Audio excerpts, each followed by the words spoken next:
Hey, folks, today is Wednesday, October 23rd, 2019. Coming up on Roland Martin Unfiltered, Republicans stormed the deposition room today where the House Intelligence Committee planned to interview Deputy Assistant Defense Secretary Laura Cooper. They were delayed 5 hours, but they did do so.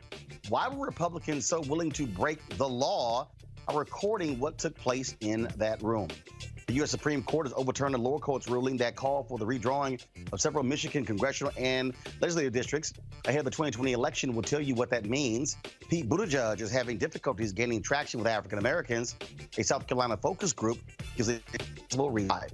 New Jersey group is providing low-cost access to African-American small business owners. We'll tell you what you know to your share. And domestic violence comes in many forms. It's not just about couples. October is Domestic Violence Awareness Month. We'll talk about what that means.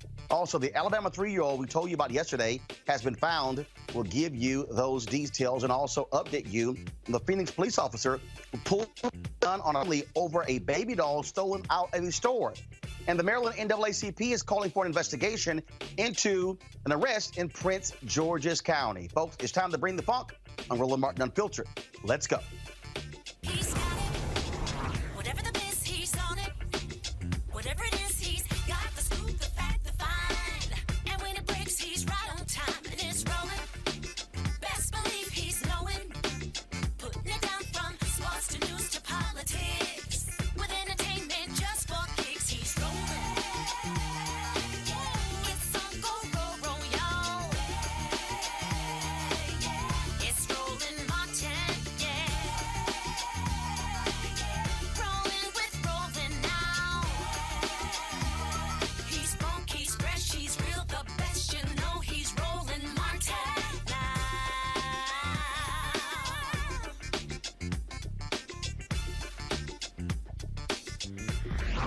Martin.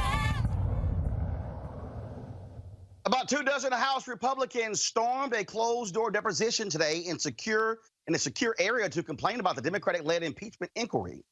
Here they are explaining why they acted like thugs. I'm gathering.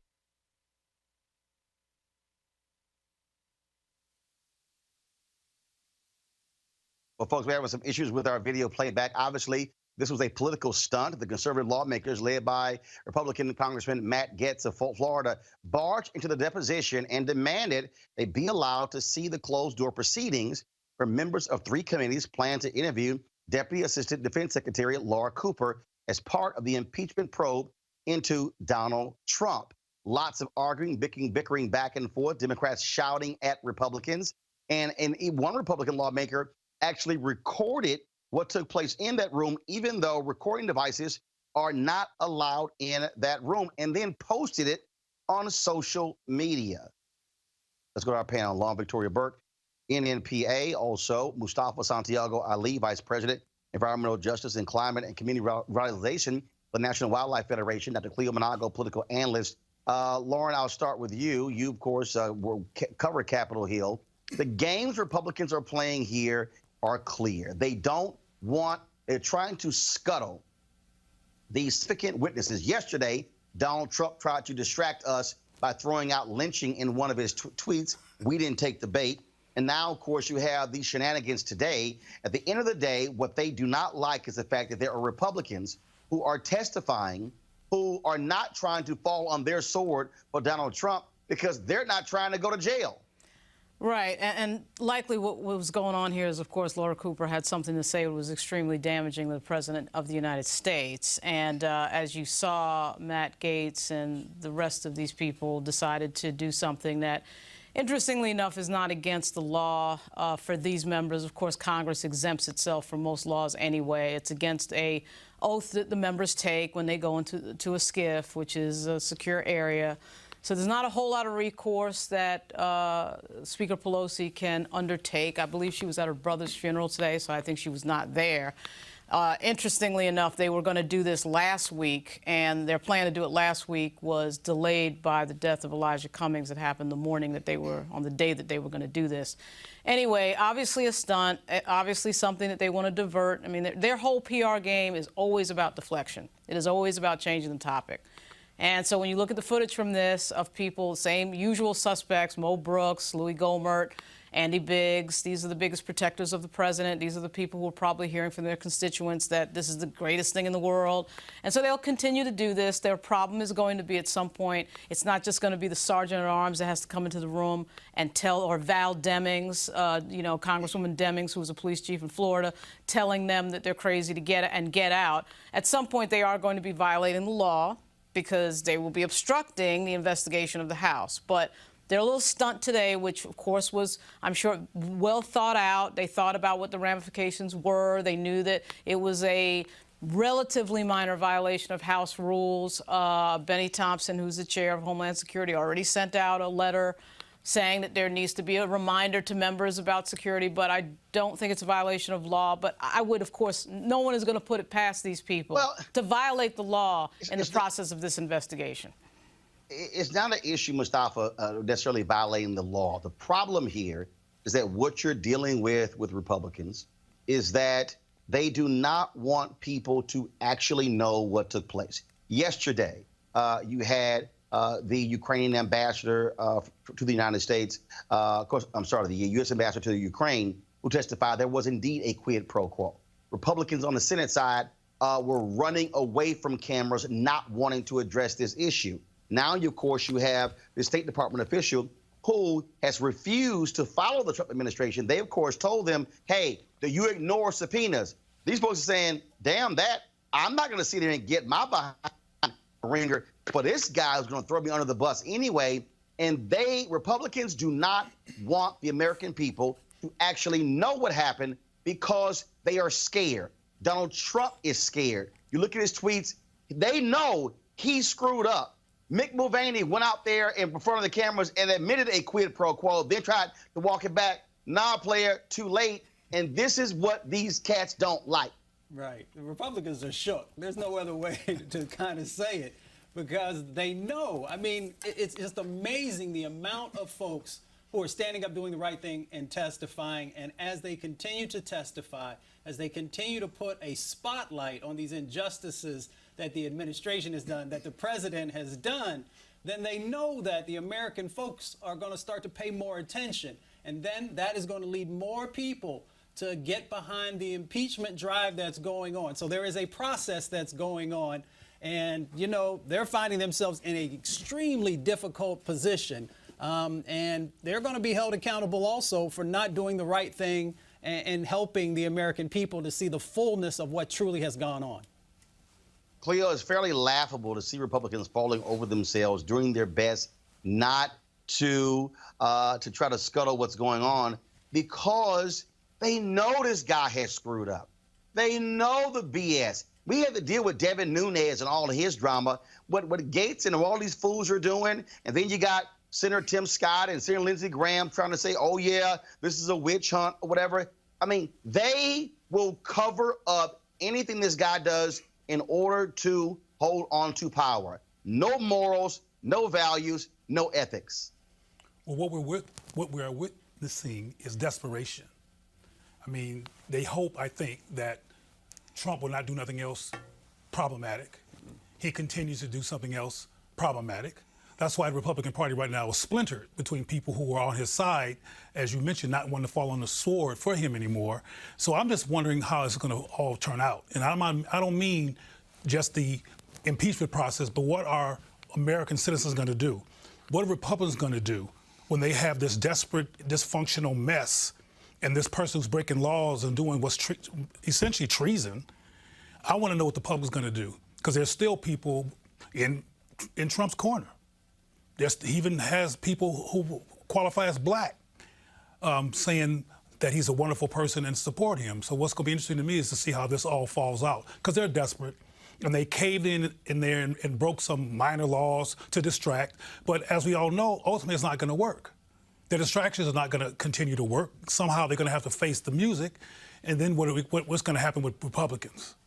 What are they going to do? That's what I want to know. And I want to also, I can't wait to find out when the presidential candidacy, when the run occurs, because are we going to vote for Warren, who's at the top of the list, supposedly, a woman, a white woman, or for Trump? First of all, we're a long way from even voting. Bottom line here is what they're scared of They are scared of actual testimony where individuals are corroborating, and then what they're afraid of is this other guy who committing perjury and lying in his testimony. And so it's real interesting to see what happens. They're going to keep playing games, but the bottom line is, yep, as Mustafa said, they are shook. Well, their fear is about to get realized because there's going to be a vote in the House and there's going to be an impeachment trial in the Senate.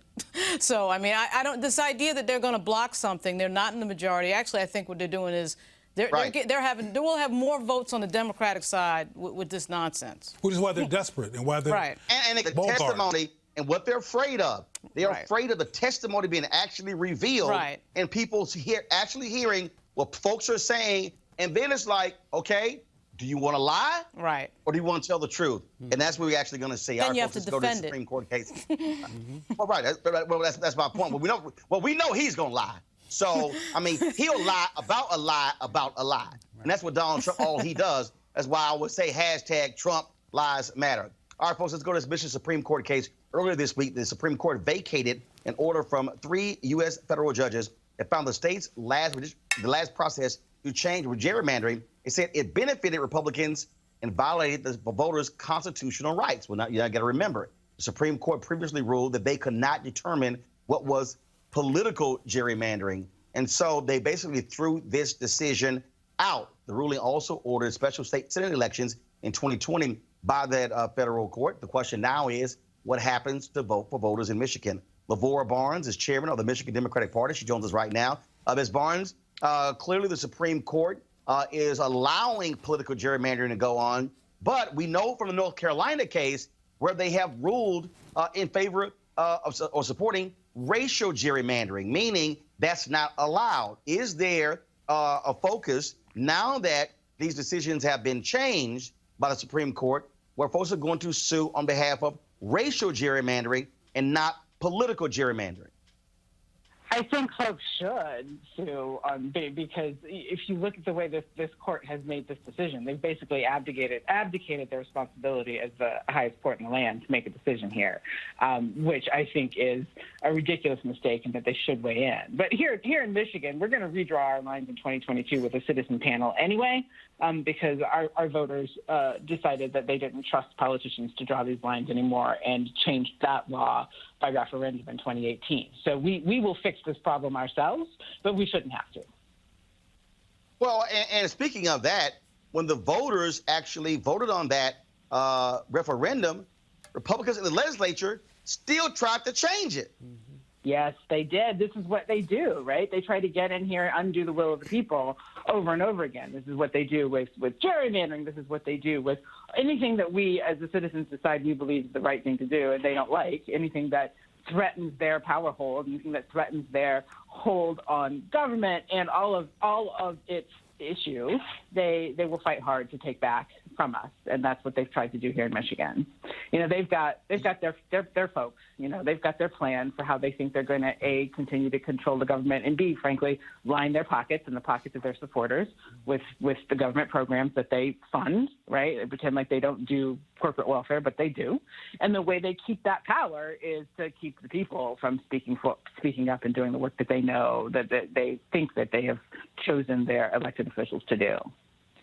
You talked about that voter initiative. Obviously, that's 2022, but next year is a presidential election, and Republicans are desperate to hold on to Michigan, which Donald Trump won in 2016.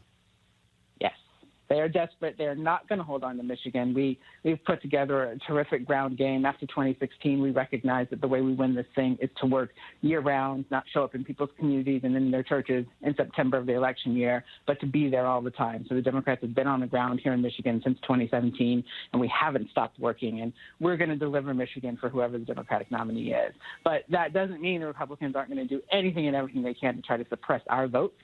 You know, they'll show up in our communities and try to tell you've seen this stuff, where they try to tell us the election day is a different day, where they try to tell us you can't vote if you've got any outstanding warrants. They try to, all that stuff. We're prepared. We've got a team of folks on the ground who are prepared to combat all of that because we know they're coming for us. All right, Lavora Barnes, we surely appreciate it. Thank you so very much for joining us. My pleasure. Thanks for having me on. All right, let's go to Mustafa first. Mustafa, to her point, Supreme Court advocating the responsibilities. Again, this was a case that came out of Wisconsin where Republicans use these algorithms to really just move different people around, and race was involved. That was a prominent Republican who died, Tom Hoffler, they were seeking him out, and it was all designed to guarantee them control of state legislatures. Now the key here though is, and this is the problem, of course, because it comes statewide voting, that if you control the state Supreme Court, then it can change like what happened in North Carolina and Pennsylvania. But if you use political gerrymandering, guess what? You'll never be able to overturn those decisions. That's why the Supreme Court's decision was so foul. Without a doubt. I mean, and it plays into, as you know, folks were just saying, it's about power, it's about resources, and it's about, our vote evidently is super important because they keep trying to manipulate it. They keep trying to do everything they can to stop people from doing it. And it also plays into the lower courts as well. Who's going to be sitting and getting these positions there and continuing this cycle over and over and over again for decades. So, I'm always curious why the Supreme Court sometimes kicks things back and doesn't live up to the responsibility of that, that respective position. And, when they do these types of things, they continue to have a role, a culpability role, if you will, in these actions that continue to play out across the country that are stopping folks from actually being able to utilize their vote in a fair and equal manner. So, hopefully other states will be able to do some of the similar things that Michigan is doing by really getting engaged early in the process. But the reality of the situation is that all states are not going to do that. So there's still going to be these disproportionate impacts that are happening. Lauren, I think what is key here are these ballot initiatives. And progressives are finally waking the hell up and doing what Republicans did in California and Michigan and Washington State when it came to affirmative action, taking it to the will of the voters. And we've seen ballot initiatives in Utah. We've seen it in the Dakotas. We've seen it now in Michigan. We saw with Amendment 4 in Florida, because this is how you're able to counter this political gerrymandering. Yep, that's going to be the only way you're going to counter it with John Roberts sitting there. This is the Roberts court that somehow decided that the Voting Rights Act was unconstitutional. Here they are with this. I mean, it is going to get back to local power, whether it's state or even more local than that. What I think about is that, at the end of the day, obviously it's about power and control. It's always about power and control. But the Roberts Court is, this is really a situation that we keep talking about again and again. And really, I think, what I think about is that the numbers for these Republicans at some point, they're just going to get overtaken. Yeah. They realize that, which is why they play these numbers games. But at some point, the numbers overtake you, particularly in places like Texas and California, but other states as well. And we're going to get there. At some point, we are going to get there. Cleo, what we're dealing with here, again, we're dealing with folks. It's all about power. And this is, I know people out there watching keep saying, why do you keep harping on these federal judges? This is what we're talking about. Republicans understand that the Supreme Court is a potent weapon. Yep. They know that the Supreme Court is the final arbiter of all laws. And so for Republicans, they don't want just a 5-4 majority. They want 6-3. They want to re-elect Donald Trump, hoping that Ruth Bader Ginsburg gets sick or dies or retires. And I'm being real clear, they do, because they want 6-3. They want to appoint a 38-year-old judge or a 40-year-old judge to guarantee they're going to have that seat for the next 40 years. And that's why, and I don't care what any of these people say, that's why I still think it was stupid and asinine for Barack Obama, President Obama, to appoint Merrick Garland. I said then, I still believe it. He should have appointed a black woman. He should have set up this antagonist and protagonist fight of these old white men denying this historic appointment of a black woman. I believe it would have had an impact on the 2016 election, even with the horrible campaign Hillary Clinton ran, even with James Comey and that damn letter, even with the shenanigans of Trump and the Russians. But Democrats play nice. Let's play fair. Republicans don't give a damn about that. It's about power. And we better understand that the Supreme Court and the entire federal judiciary will be on the ballot come next November. Well, you know, I'm getting very psychological around these kind of issues. And my concern is that the masses, the alleged progressive people, black people, a lot of us don't realize how serious this is and don't realize the power in our hands. You know, the local power we have to affect elections. We're very laid back in the midst of the devil doing all kinds of crazy stuff to keep power. And the Supreme Court is clearly biased in the case that you mentioned to start this story. But I just want to see how it rolls out because what's his name, the president? What's his name? Donald Trump. 45. Donald Trump has been Donald Trump all this time before he became president. So my point is that I think that there's I'm talking about black people now. I'm talking about black people in Congress and black people who can make decisions. I was talking about this earlier in the green room. There's a white accommodationist tendency that we have where we are fearful of challenging white power. And I'm talking about black folks now and people in a position to actually challenge these things.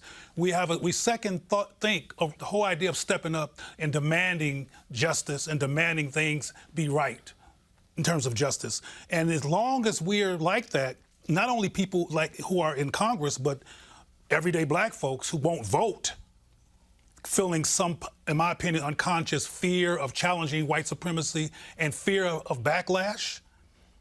We got to talk about that issue, Roland, because I really believe, based on interviews that I've had with people, that we are fearful of white backlash, so we back off and they wind up doing this kind of bullying that they did earlier today on the Hill, and we back off. Man, look. It's worked. Look, we better understand this court issue is real, and when you're talking about discrimination lawsuits, when you're talking about age, when you talk about age discrimination, when you talk about sex, when you talk about race, when you talk about environmental justice issues, when you talk about environmental racism, we talk about everything that goes through the court system. Yo, you file a federal lawsuit, you're going to be dealing with, like right now, Trump has appointed more than 150 judges. Yeah. That's real. And a lot of people have no business being on the federal bench because they want folks who are far right. And I'm just telling everybody right now, okay? You understand what the Republicans want, okay? This is not this, oh my goodness, you want us to vote Democrat. No, I want your ass to vote for your issues. I want you to vote and understand that who makes rulings on issues like criminal justice, federal courts, who makes rulings when it comes to voter suppression, voter disenfranchisement, federal courts, who makes decisions when it comes to all these different laws out here dealing with the environment, dealing with climate, federal courts. Republicans know this, and they want black folks and they want other people to be sleepy and not pay attention. Trust me, right is absolutely focused on the federal courts because they are still angry with Brown versus Board of Education 1 and 2. They're angry that those federal judges were the ones who actually made desegregation possible. They're angry at the courts, Thurgood Marshall, NAACP, Legal Defense and Education Fund, use the power of the federal courts to bring down Jim Crow and change America. And that's why they created British Foundation. And that's why the Mellons funded all these different groups. That's why the Federalist Society was created. All of these right-wing groups were created because they could not stand the fact that the courts affirmed the Civil Rights Act, the Voting Rights Act, the Fair Housing Act, and that's why they want to control the courts for the next half of a century. We better pay attention. All right, folks, I got to go to a break. When we come back, we'll continue with more Roland Martin Unfiltered. You want to check out Roland Martin Unfiltered? The Democrats need to have a therapist run on their ticket because we crazy. Until we deal with the mental health issue. Williamson is a therapist. Who? She is Marianne Williamson. Oh, yeah. All right, folks, sorry about that, having some playback issues here. So let's talk about Home for the Holidays. It's almost that time. The holiday season is, of course, a lot of our favorite time of the year. But whether you celebrate Thanksgiving, Ramadan, Christmas, Kwanzaa, or New Year's, this is when you think about spending time with the people you love the most. This is also the time to count your blessings and support those less fortunate and look at how you can have an impact on their lives. Well, I have the perfect opportunity for you to be a holiday hero and have a major impact on other families. Here's the deal. Right now, hundreds of thousands of Americans are sitting in jail without being convicted of a crime. Why? Because they lack the financial resources to pay their bail. Now think about it. If you are arrested for any minor offense, you will be taken directly to jail. You don't have bail, whether it's a few $100, $1,000, you will stay there until a court date is scheduled. That could mean days, weeks, or even months as a result of this crazy criminal justice system. America's bail system, folks, is broken and has created a two-tier system of justice, one for the haves and one for the have-nots.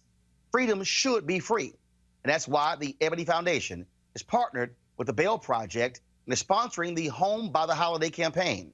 With your help, the goal is to bail out 1,000 people by New Year's Day. How's that for a holiday gift? A donation from you today could change someone's life tomorrow. Here's why it's critical. People of color represent 50 to 90% of the jail population across the country. When they stayed in jail, 90% of the people with misdemeanors ended up pleading guilty. However, when bail was paid, 50% of the cases were dismissed, and less than 2% received a jail sentence. In essence, people are just trying to get out of jail, and they're saying, look, I'll take any deal. Folks, sometimes justice needs just us to join the fight. Be a holiday hero and donate $25, $50, or more to help the Ebony Foundation bring our brothers and sisters home by the holidays. To donate, go to homebytheholiday.com, homebytheholiday.com. You see the website right there, homebytheholiday.com.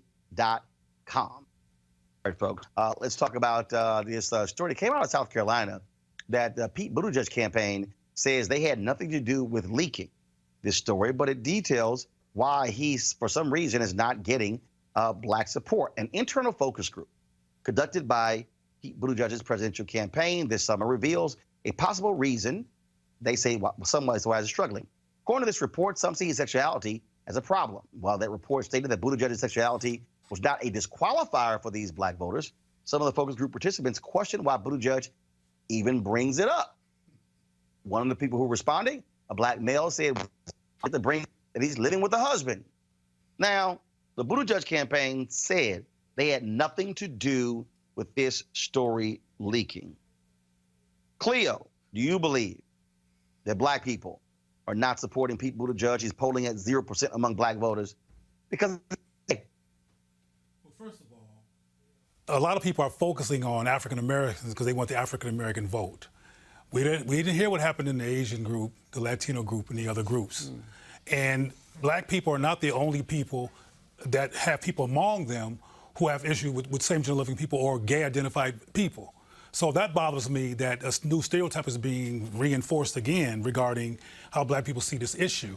But I do think that black people tend to want to be conservative about their business, their personal business, and I'm not interested always in having people's personal business on Front Street, regardless of sexuality. But again, my concern is that black people are being painted as particularly homosexual. I mean, there's other people who are running for president on the Democratic ticket who don't have black support either. And their sexuality is not necessarily the same as his sexuality. So I think somebody's looking for an angle in which black people don't support him that's going to make black people bad. And I think that's why Buttigieg's camp is saying, we didn't leak it, because they don't want to be accused of anything. But people know how to keep their business to themselves if they decide to, from my perspective, if they work hard on vetting things. But this is an interesting thing. Like I said before, there's all kinds of people. Like I know an Asian person whose family said, if you don't stop that homosexual stuff, you're going to be just taken out of the wheel.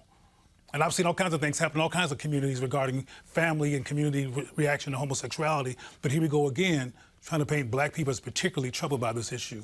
So that concerns me. Lauren, you agree with Cleo? I think Pete Buttigieg is an average candidate. He's a mayor of a very small city in this country that only has 100,000 people. And he's at 6% in the polls. He's like at number 4 or 5 with Kamala Harris.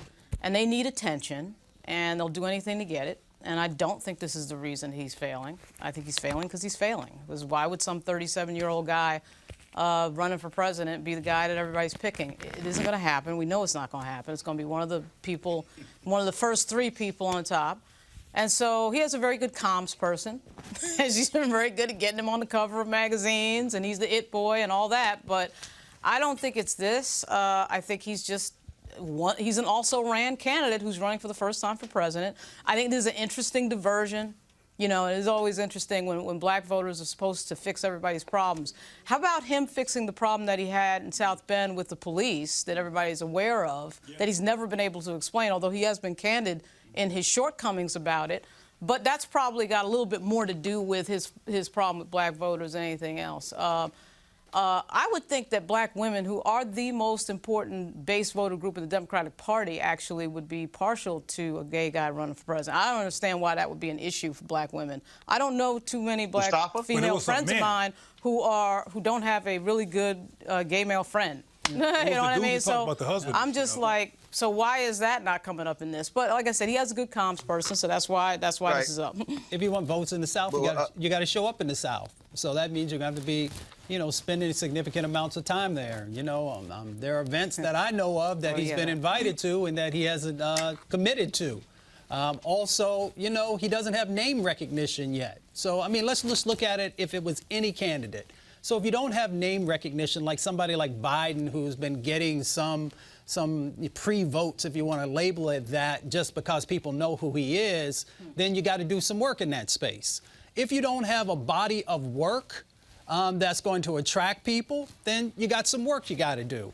If you don't have foreign policy experience based upon, you know, as a mayor, then you've got some work to do to garner more people. And if you have a Douglas plan, then that Douglas plan should also be playing out in the city where you come from, showing how real change can actually happen. So I think that there are opportunities for Mayor Pete to grow the number of folks who might support him, but there's a lot of work that has to happen in that space, and you got to make some decisions around the priorities that you're setting. I think this decision that his team... Also, let's just be real clear. What the hell is Tulsi Gabbard polling at? 1%, something like that. But see, Buttigieg, you know, 6%. No. Everybody wants Tulsi to make Gabbard's a big deal. Everybody wants to make a deal about these candidates. Tulsi Gabbard is polling at, hold on. Tulsi Gabbard is polling at 1% overall. She probably has 0 among black people. I mean, this whole, and so here's the thing.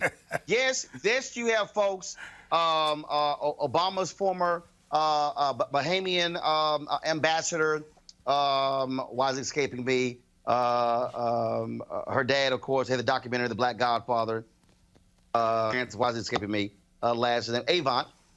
His daughter supporting her. The former Obama folks, a number of ambassadors were supporting Buttigieg. But I think Mustafa hit it on the head. First of all, this campaign is top loaded. Okay, between Biden, Warren, Sanders, Harris, Booker. Look, it ain't enough black votes to go around. Well, it's that, but let's be real. And these are national polls. Buttigieg is overrated. We talk about him as if he's a top-level candidate at 6%. I mean, I know it's a national poll, but I don't care if he wins. This is the other silly thing. He'll probably, you know, shock the world and win Iowa. That doesn't matter. I mean, Ted Cruz won Iowa. So we, you know, people who are at 6% do not become president of the United States. So this whole thing is, to me, a PR attempt for him to get attention, which they're very good at. It's a bad PR attempt. You're going to throw black people under the bus and imply that that black folks are particularly homophobic to get black votes? That's a bizarre strategy. I don't think it's going to work out well for him. You got to do the work. You got to do the work. Everybody wants to be a superstar. Everybody wants to have the spotlight. Do the work. Beto? Yeah?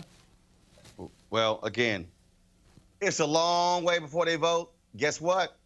You got to get going. All right, folks, this year we saw an increase in the confidence that African-American business owners have in the state of small business given the current political climate, according to a recent study. A lack of access to capital and cash flow, the biggest challenge for African-American small business owners and potential startups. The African-American Chamber of Fund, founded earlier this year with an initial investment of $10 million by world business lenders, they've arranged to make that money available in initial loans for African-American Chamber of Commerce members.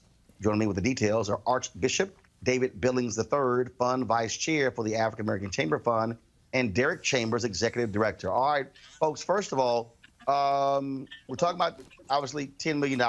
African American Chamber Fund, okay, is that to Black Chamber Inc., Black Chamber of Commerce, or is this a separate entity? Say that again. I said this African Chamber Fund, is it a separate entity, or is it tied to an existing group like the U.S. Black Chamber Inc. or some other Black business group? It's a separate entity unto itself.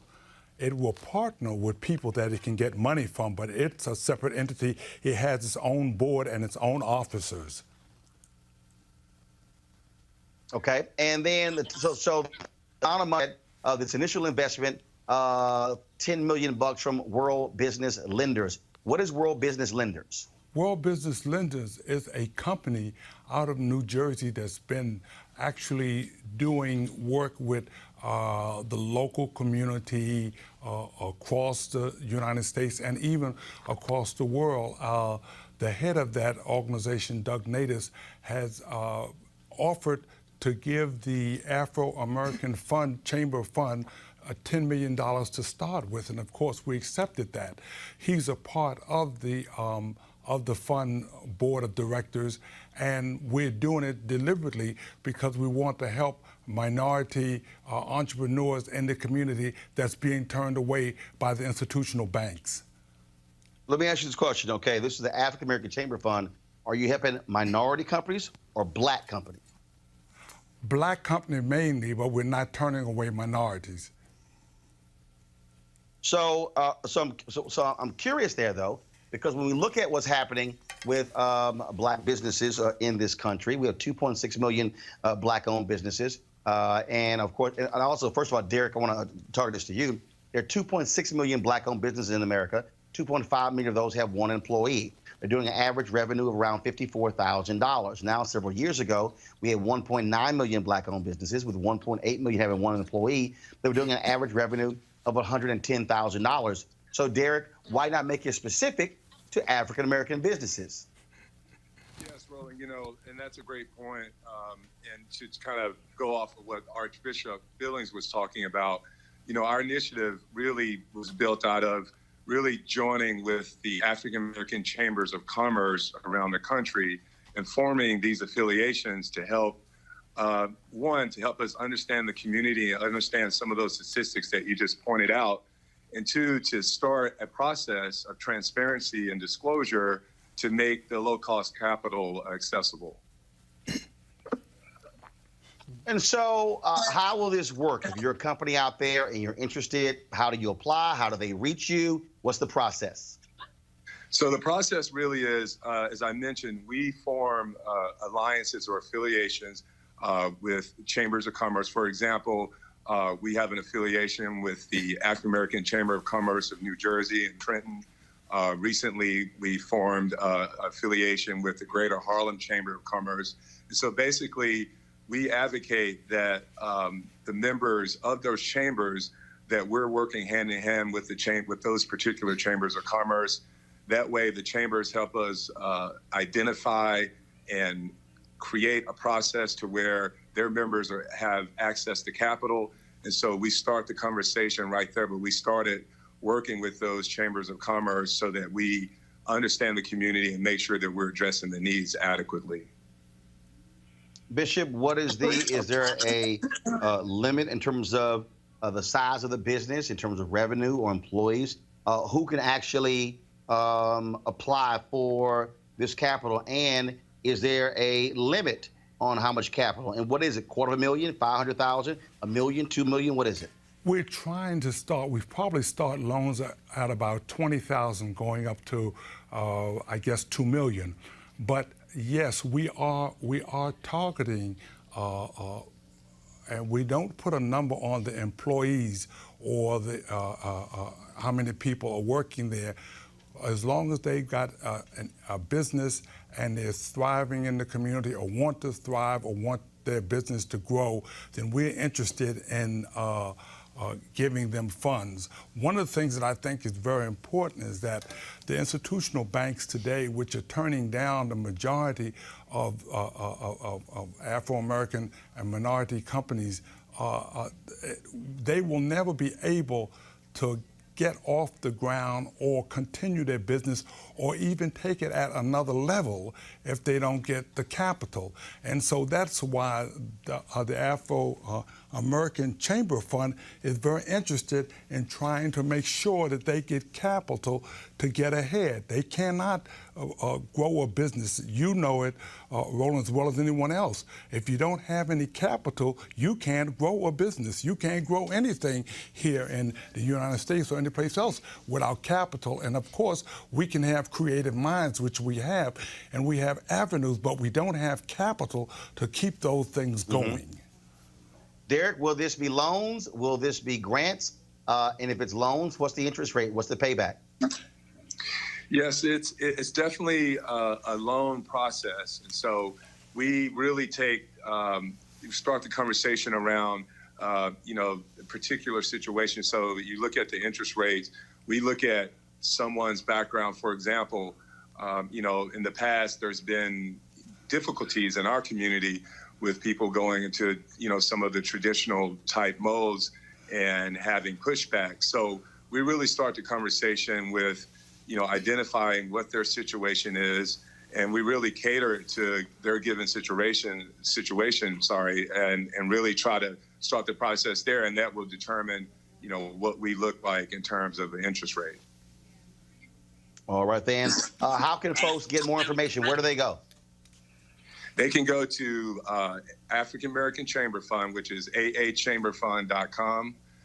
That will lead them to the process, and then obviously they'll see information on our board, and they'll see information on me as executive director. But that's how they start the process, aachamberfund.com. All right, then. Well, Bishop, we certainly appreciate you joining us. Derek, we thank you as well. Thank you. One of the things I want to throw in, I think is important, that the Afro-American Chamber Fund interest rate will be lower than any of the rates going on out there. So that's important. Okay. All right. We appreciate it. Thanks a lot. Thank you. Thank you, Roland. All right. Thank you very much. All right, folks, got to go to a break. When we come back, more of Roland Martin Unfiltered. You want to support Roland Martin Unfiltered? Be sure to join our Bring the Funk fan club. Every dollar that you give to us supports our daily digital show. There's only one daily digital show out here that keeps it black and keep it real as Roland Martin Unfiltered. Support the Roland Martin Unfiltered daily digital show by going to RolandMartinUnfiltered.com. Our goal is to get 20,000 of our fans contributing $50 each for the whole year. You can make this possible. RolandMartinUnfiltered.com.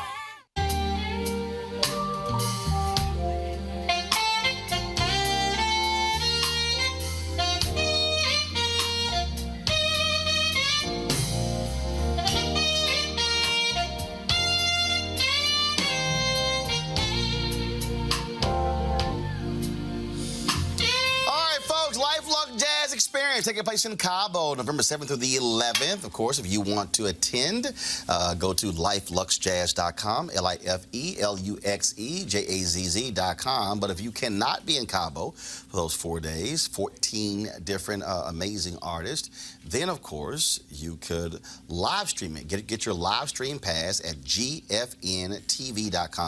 That's gfntv.com. As I said, amazing artists, Gerald Albright, Alice Bouillon, Kirk Whalum, Donna McClurkin, Shalia, Roy Ayers.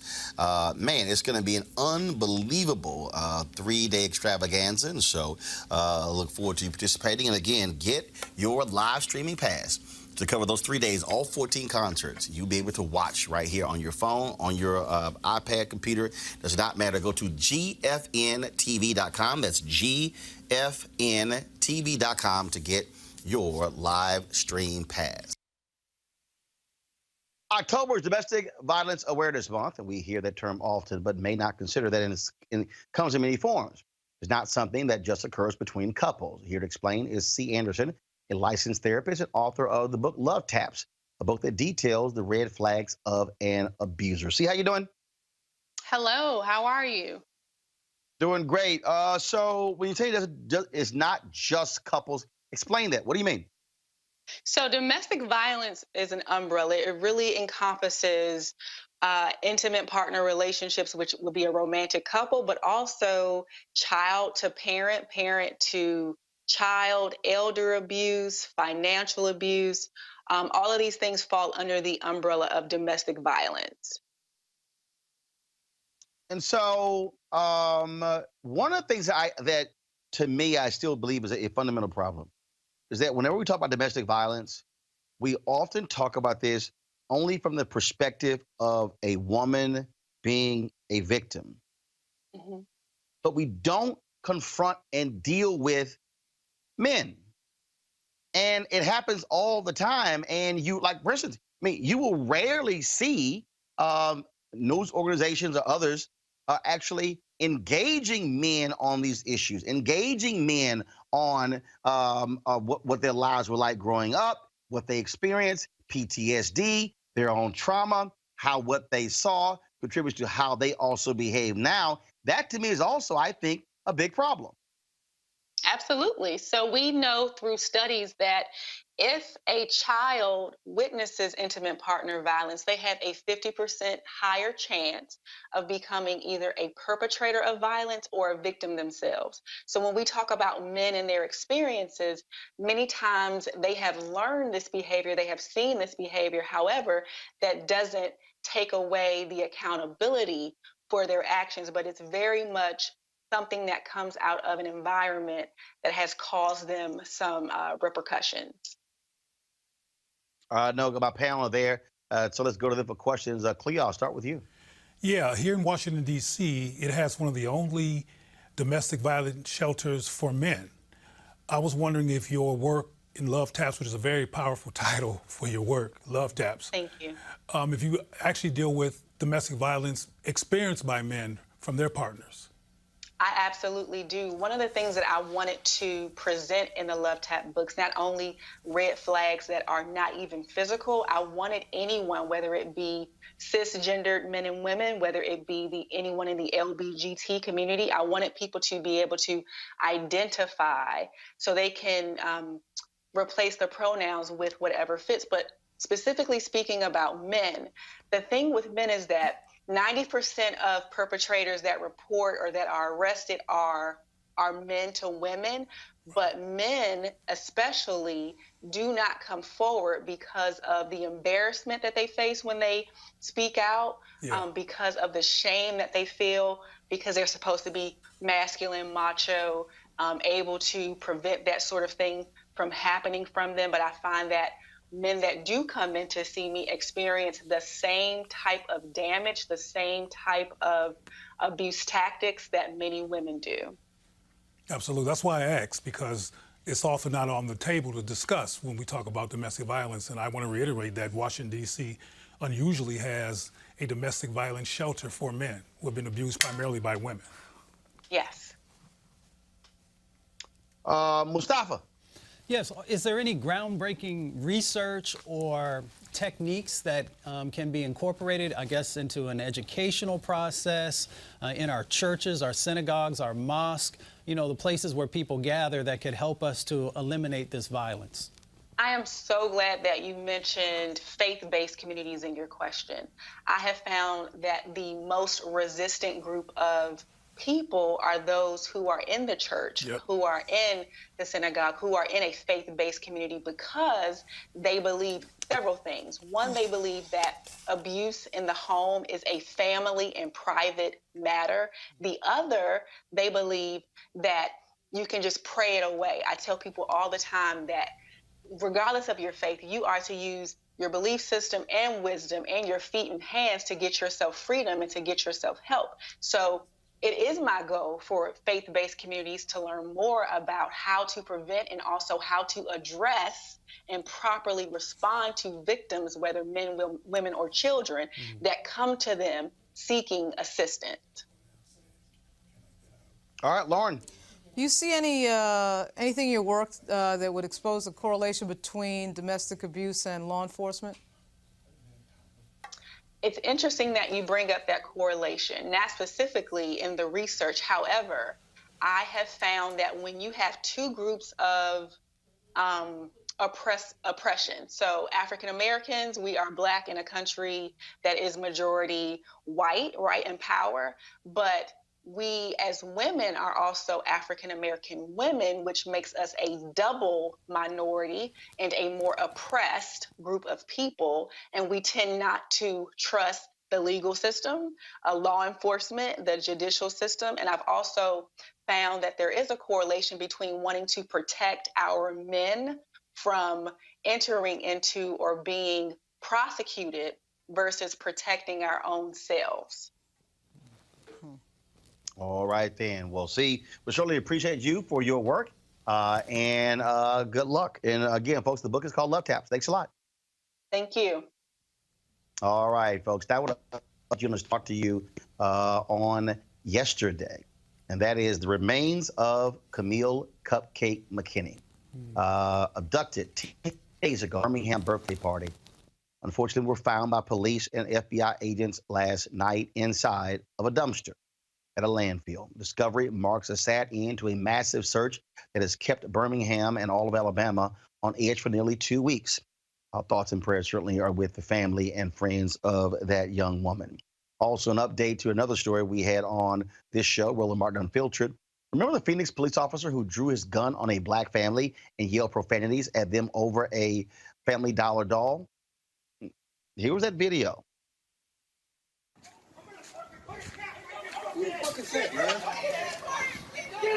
Police? Yeah. It doesn't open. I promise. I promise it doesn't open. You're gonna fucking get shot.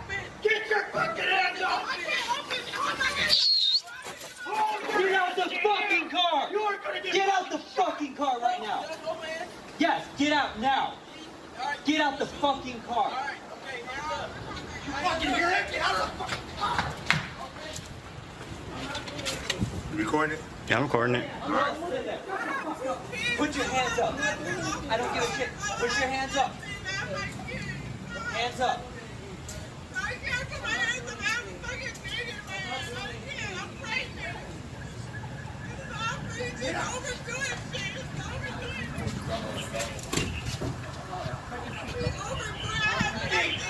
Break your feet. When I tell you to do something, you fucking do it. I'm sorry. I'm sorry. I'm just on the side. You're not complying with me. Yes, I am. When I tell you to do something, you fucking do it. I am. I'm complying with everything, sir. Hey, right now, shut your mouth.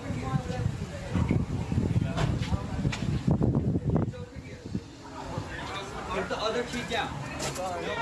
Remember, it was their child actually had taken the doll from a store. They had no idea the child had done that. Well, that cop has been fired, according to Police Chief Jerry Williams. The decision comes 4 months after that cell phone video of the families being tormented went viral and sparked a lawsuit against the city. The charges included battery, unlawful imprisonment, and violation of the family's civil rights. And so that cop out of a job, hopefully Cleo is not going to get hired by another nearby police department. We know how that goes. Yeah, we might not be able to control that. We heard about, Tamir Rice's murderer and others who have gotten jobs. But I think it's important to raise the issue of local voting for a moment here, because there was a sister who was the chief of police there. And she is there because of systems that people have to vote into place to help make sure that kind of outcome occurs. So I think it reiterates the importance of local voting matters, though all voting matters, but we need to understand how to control our local communities. The other thing I want to mention is that these white cops did this monstrous crap by having a black woman as their boss. And their delivery, in terms of how abusive they were, is like they have done this before. We can tell there was no stuttering. They delivered their abuse quite well and without any kind of problems, no stuttering or anything. So they've done this before. So I think it's important to look at the dichotomy of having a police chief who's black and how cops act anyway when they want to be racist toward black people. And I congratulate these people for getting justice so far. I think they've sued for like $10 million or something like that. Mm-hmm. And based on all this recognition, including what you've done on this show, they just might get it. But it's deep that this would have been known about at all if it was not for the video on the phone. And I reiterate that because in most cases, our phone is in our back pocket. We're not ready. We don't even know, as you said, they didn't even know that the baby had the doll. So they're really lucky to have this covered. And I'm going to end with this. This happens all the time, and we don't always get to see it because people don't always film it. But congratulations to that family for getting justice. Absolutely. Lauren Burke. Yeah. So, to some extent, I think no matter what local voting you may have or what's going on with the police chief, the fact of the matter is that you have stupid, abusive people in every job on this planet, and when you have them in law enforcement, which is, I think, one of the more important jobs that we have in our society, and I certainly have, several members of my family who are in law enforcement, these are jobs that really require a high degree of responsibility and good judgment. And when people abuse that, and unfortunately it is too, I think, a profession that attracts people that want to control other people. And so, you really have to be good about who you hire. You have to be deliberate about who you hire. The standards have to be high. One of my best friends is a federal law enforcement officer, and their requirements for federal law enforcement are extremely high. They send them down to Georgia to a training facility for months on end. And most jurisdictions and most agencies in law enforcement do not have that level of training. And when you see these smaller communities in particular, they will, I don't want to say it so cavalierly they'll give a badge and a gun to anybody, but some of them will give a badge and a gun to anybody. So, and you see it in these videos, and it's scary because it's a person with authority to take somebody's liberty away, and they have a weapon and a license to kill. So it's scary to see. I know a lot of cops, and it's just very scary to see. Mustafa, I mean, this is a doll. Right. Right. That's these the thing. cops, I mean, these cops were going nuts over a doll. Over a doll. Right. That's right. Mustafa? Yeah, something that may have cost a few dollars. It may have only cost $1. You're going to pull your guns out. What if a child inadvertently makes a movement and you pull the trigger? What if a parent is reaching for their child to protect them and you pull the trigger? So, we've got to have police officers, and there are a lot of good police officers out there, but when we have these bad police officers, they need to lose their job. And if they have violated people's civil rights, human rights, various rights, then they need to be held accountable. And they need to spend time where we would put anybody else who was violating people's rights like that. And that's just real talk. Roland, I think this goes beyond the doll because those people were compliant. They were compliant the whole time. They were almost apologizing for being alive in front of these cops. And they were talking in a very apologetic voice, and they were calm, and they still were being battered. They're still being abused. This is not about just that doll. This is about white folks acting out on black people and acting out some rage. And I think that has become even more bold because of the Trump administration, though it preceded him by centuries. But I think this is not about that doll. I don't think the cops were mad about that doll. I think those cops were taking an opportunity to be abusive and vicious. Because, again, those people were nice the whole time. I'm sorry, sir, and I don't mean anything, sir. And they still were vicious, and they raised the bar regardless of how these people were acting. And I don't think it was over no doll. Well, insecurity and fear plays itself out in the workplace in so many jobs. When it plays itself out with law enforcement, right? And you have insecurity and you have fear over what? A doll. So, I mean, this call is not a domestic violent call. It is not a serving of a warrant to somebody who just killed somebody. And, here you have this thing. But I do think, unfortunately, that some of these professions attract a certain sort of individual that's looking to be in that position to control other people. Absolutely. And I think that's a scary thing. And I think when they screen people, this is something specifically they need to look for. Everyone understands that law enforcement is a complicated profession. It's one of these professions, unfortunately, that requires people to have to see the worst in society over and over and over again. And I think, like I said, until police departments try to address that psychological issue, you have this. And, of course, in our country, there's the racial dynamic makes it even more complex. Roland, remember, not that... All right, folks. Final comment. I was just going to say, not that long ago, we saw officers leading a black man by horseback down the street, and we asked the question, when's the last time you saw someone leading a white person down the street like that? When's the last time you saw a white family with a child who took something from a store inadvertently being treated like this? And until we have parity in the system, then we have to call out that this is racism and discrimination in its truest forms. All right, folks. We certainly appreciate Cleo, Lauren, Mustafa, thank you so very much. Folks, don't forget, if you want to support Roland Martin Unfiltered, please go to RolandMartinUnfiltered.com. Join our Bring the Funk fan club. Your dollars make it possible for us to do this. Independent, Black-focused, no apologies whatsoever. And so we certainly appreciate all of you who are members of our fan club. You can, of course, pay via Cash App, PayPal, or even Square. Also want to give a shout out to, let me pull up right here, one of our folks actually gave during the show, and I think I should be able to see it on the YouTube channel. Sorry if I am not able to spot it, but one of our folks on the YouTube channel did give, and I certainly appreciate them doing so.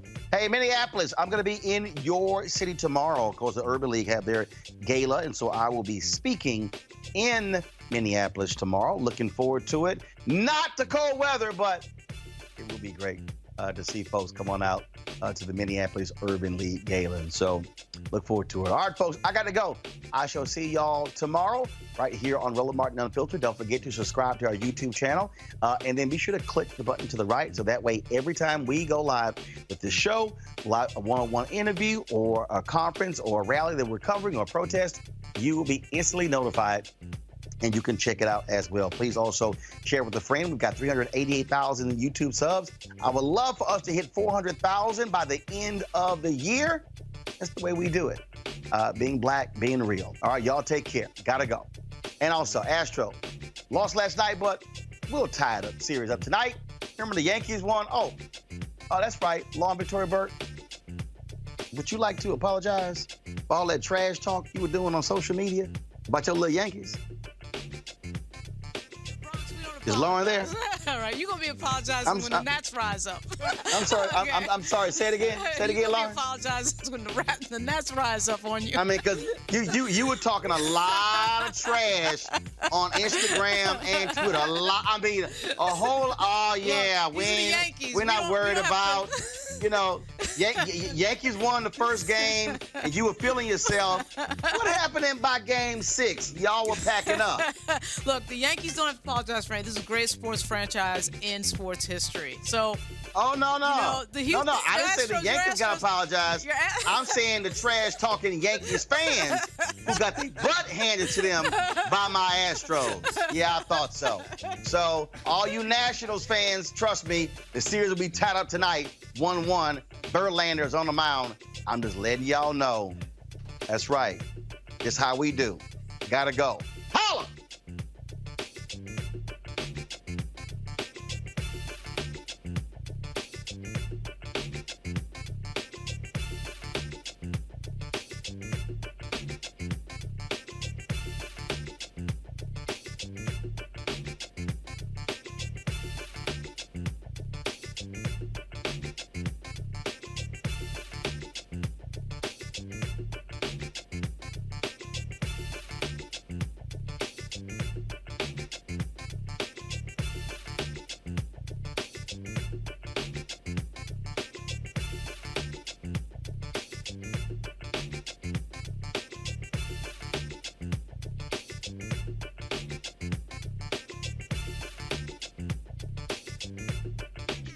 You want to check out Roland Martin Unfiltered? YouTube.com/Roland S. Martin. And subscribe to our YouTube channel. There's only one daily digital show out here that keeps it black and keep it real. It's Roland Martin Unfiltered. See that name right there? Roland Martin Unfiltered. Like, share, and subscribe to our YouTube channel. That's YouTube.com/Roland S. Martin. And don't forget to turn on your notifications so when we go live, you'll know it. You want to support Roland Martin Unfiltered? Be sure to join our Bring the Funk fan club. Every dollar that you give to us supports our daily digital show. There's only one daily digital show out here that keeps it black and keep it real. It's Roland Martin Unfiltered. Support the Roland Martin Unfiltered daily digital show by going to RolandMartinUnfiltered.com. Our goal is to get 20,000 of our fans contributing $50 each for the whole year. You can make this possible. RolandMartinUnfiltered.com. Hey everybody, this is Sherry Shepherd. You're watching Roland Martin Unfiltered, and while he's doing Unfiltered, I'm practicing the wobble. Yes, I am. Because Roland Martin's the one, he will do it backwards, he will do it on the side. He messes everybody up when he gets into the wobble, because he doesn't know how to do it, so he does it backwards. And it just messes me up every single time. So I'm working on it. I got it. you got Roland Martin. Hi, my name is LaToya Luckett, and you're watching Roland Martin Unfiltered.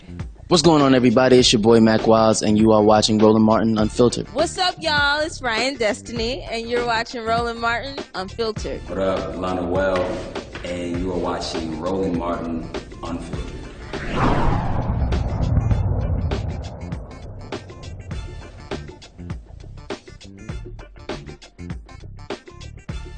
Hey fam, want to check out Roland Martin Unfiltered, the blackest show on all of digital, cable, and broadcast. Check out our audio podcast. There's only one daily digital show out here that keeps it black and keep it real. It's Roland Martin Unfiltered. Press play.